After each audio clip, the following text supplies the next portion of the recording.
Alexander Zverev off to a very good start in this year's Italian Open. Meanwhile, Rafael Nadal will pack his bags and go home as he loses in round 2.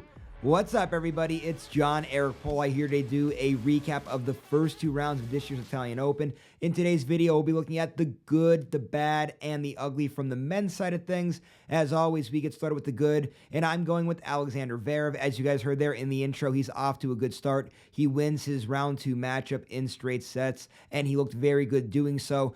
Zverev, of course, everybody knows, very inconsistent as a player, but when he's on, he is one of the best players in the world. Hopefully this continues through this tournament. He's able to build some confidence ahead of this year's French Open.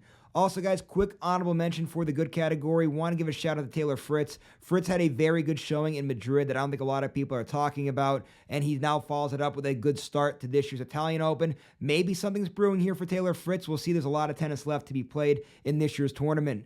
Now, let's move on to the bad here today. Gonna go with Rafael Nadal here. Listen, Nadal, we know what it's like here in 2024. A lot of injuries on Rafa's side. He's trying to come back and compete at a high level. Everybody's holding out hope that he's going to make a run on clay this year. I thought if he was going to do so, this was his best chance of doing it in this Italian Open. He does not execute well. He's been happy with the way he's been practicing. That did not show on the courts, though, playing in this year's tournament. We'll see. There's the last hope for a French Open run from Rafael Nadal.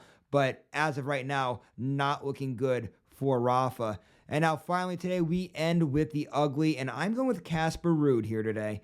Listen, Ruud was playing so well to start off this year's clay season. He's the runner-up in Monte Carlo, losing to Stefano Tsitsipas, follows up, beats Tsitsipas in the Barcelona tournament. That was an ATP 500 tournament.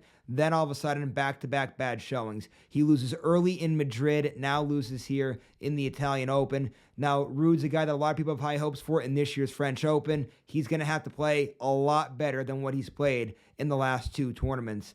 And really quickly, just to end today's video, I want to give a quick honorable mention in the ugly category to whatever fan hit Novak Djokovic in the head with that metal water bottle. What the hell are you doing? Come on, we got to be better than that, guys. All right, that was how I saw the opening 2 rounds of this year's Italian Open. We'll have continued coverage of the event right here.